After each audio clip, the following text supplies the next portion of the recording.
Hi there, I'm John Shields of Gertrude's Chesapeake Kitchen here at the Baltimore Museum of Art. I'd like to welcome you on behalf of the Maryland Department of Agriculture and the Maryland Best Program. We're here talking about food, talking about the holidays, all the wonderful things that you can cook. And most people today, especially in the midst of a pandemic, we're doing a lot of home cooking. So I thought, let's find something that would be good for the holidays, warm, satisfying. And so I looked to the Eastern Shore to come up with a recipe, and I came up with a Maryland oyster and kale pudding. Now this is something that goes way back to the early styles of cooking from the Eastern Shore. So let me show you how it all works. First thing we're going to do is kale. So I got some lacinato kale from Gardener's Gourmet up in Carroll County, because I go to the 32nd Street Farmers Market every Saturday, and I get most of my food there. That's the one thing about Maryland's Best. We can eat year-round right here in our state because we're so blessed with kind of everything that you need. And my go-to is I always go to marylandsbest.net, and it tells you what you can get, what's in season. It's pretty phenomenal. It's a great resource.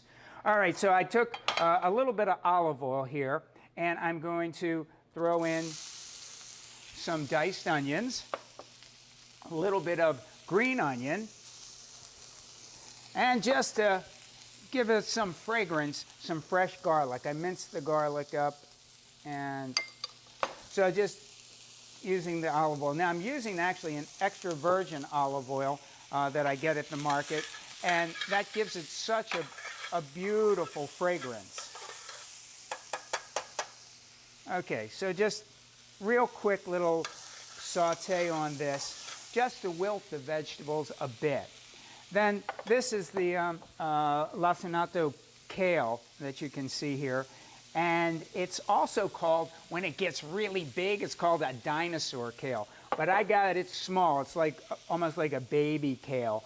And I took it and just chopped it up into some bits. So I'm going to take the kale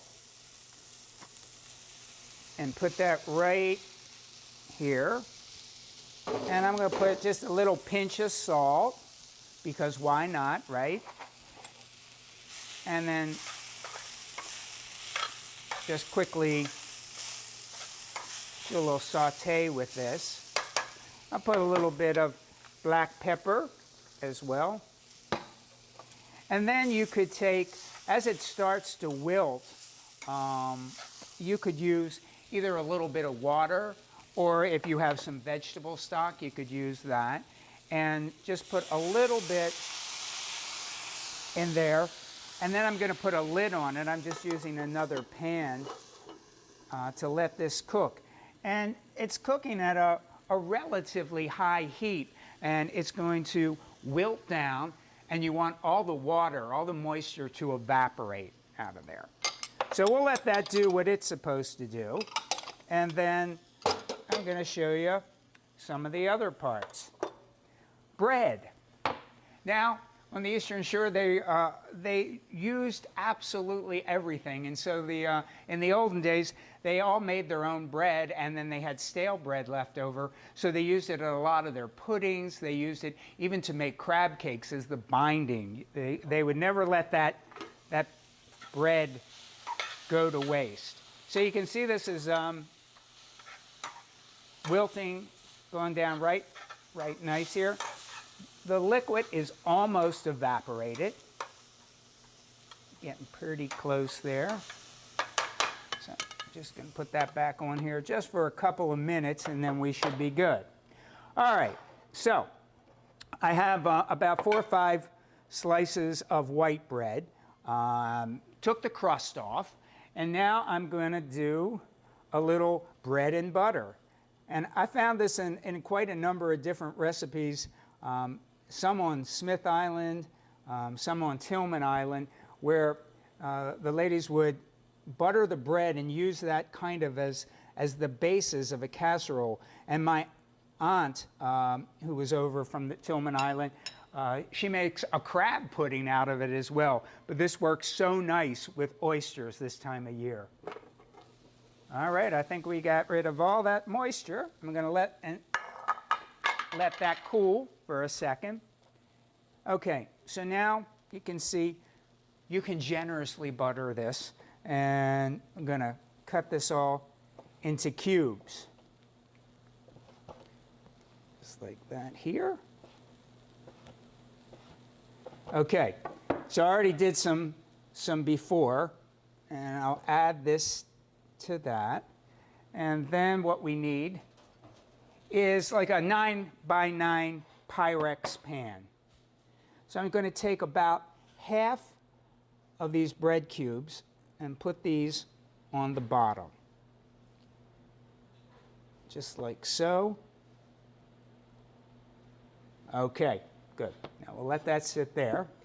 Now the next thing we're going to do is, I said it's a pudding. So if you're going to have a pudding, we need to make sort of a custard mix. So I have 3 eggs that I have here. Again, I got that at the farmer's market from Andy's Eggs. And then we have here, right from South Mountain Creamery, some milk. As always would be the basis for any kind of custard. You're going to have eggs, you're going to have either milk or half and half or heavy cream, but we're taking it easy here. Also, this is a really good recipe that if some of the family is going to come and eat, you can get this ready ahead of time. You can bake it just before they're coming, and you're all set to go. Another thing that I have here, I just grated some cheese, and I'm using some Brooms Bloom dairy cheese. They're up in Harford County, and they make a magnificent cheddar. It's like one of the best that I've tried. Okay, here in my little custard mix, let's go back to the custard mix. I'm going to put in some salt, about a teaspoon of salt.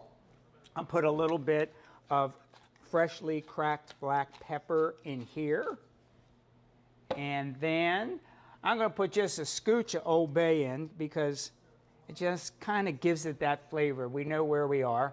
And you could use Tabasco, but there's a bunch of places in Maryland now that are making their own hot sauces. This is Beehos, right from Baltimore, and they use locally grown peppers, and their sauce is just amazing. And they actually use a local honey in there as well.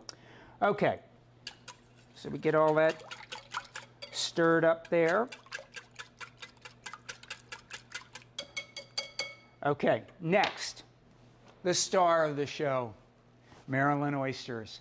And I can even get these at my farmer's market because I have Captain Don there every week, and he has all kinds of local seafood. He goes out and fishes himself, and you can get some beautiful, beautiful oysters. This is the time of the year. They're great around the holidays. I mean, you could eat them on the half shell, you can fry them, you can fritter them.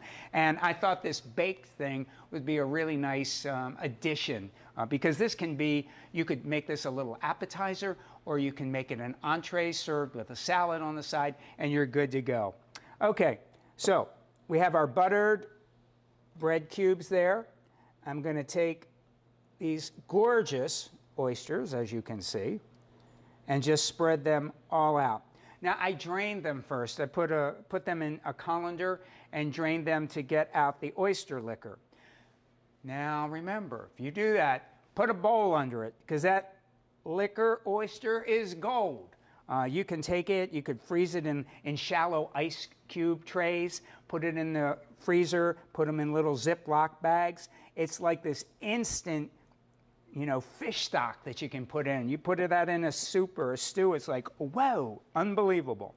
Okay, so there we have these gorgeous oysters. Now I'm going to come back here to the kale and put the kale all over top here, just like so.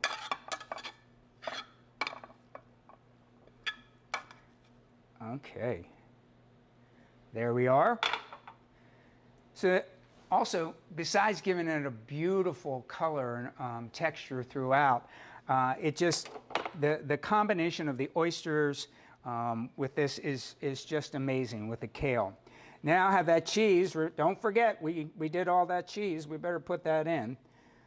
So this is about 6 ounces of cheese. I used the cheddar, like I said, from Broom's Bloom. You could use a Swiss, you could use a Gruyere, you could use any kind of strong, pungent cheese. Works very, very nicely with this. All right, let me get this out of the way here. And then what we're going to do is take this here, mix that up, and I'm going to take the rest of these bread cubes that we have generously buttered,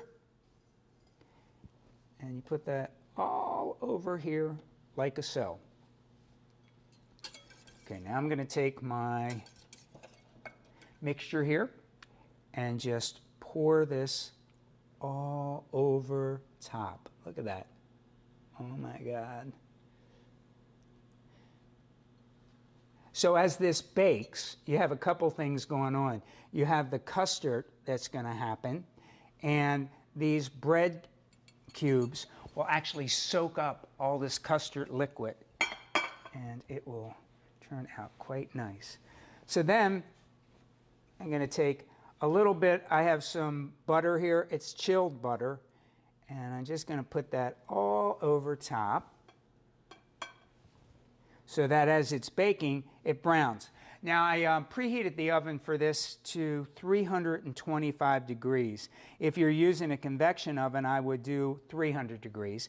And that might seem a little low, but because there's so much egg in here and you're doing a custard, you want a nice slow bake on it. So it takes about an hour to an hour and 15 minutes to bake. And there you go. So this is your oyster pudding all ready to go into the oven. And then through the magic of Facebook television, I have right here one that just came out of the oven. So you can see it just browns beautifully and just gives, it's just amazing. And as I said, you can do that a little bit earlier, and then you can let it sit, or you could do it 3/4. Like I said, it takes about an hour to cook.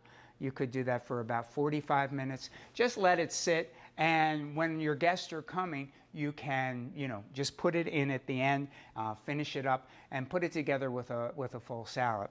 So this is just one of the things that you can do with Maryland oysters. There's just, you can barbecue them. I love that. Sometimes I just grill them, put them on a grill. So we're pretty lucky living here in Maryland because we have some of the best food, I think, anywhere. I've written quite a number of cookbooks about the Chesapeake Bay, and Maryland's Best, the website, marylandsbest.net, again, is a phenomenal resource.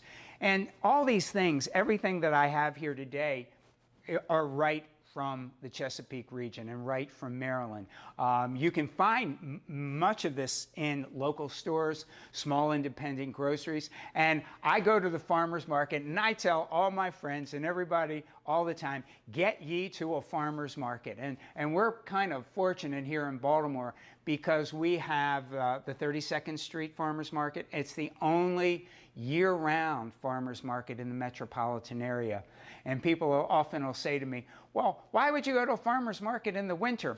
Well, I grew up here. I grew up very close to the museum and went shopping with my grandmother, and we ate well all winter, and everything we ate came right from Maryland and from Maryland farmers and from Maryland watermen. So we can still do that, and it's so easy to do. So make sure that during this holiday season, you get yourself some oysters, you get to the market, and if you're confused about what kind of fish or what kind of vegetables are available at what time of year, get on to marylandsbest.net, and it will tell you exactly what you need to find. Thanks so much, and have a happy holiday.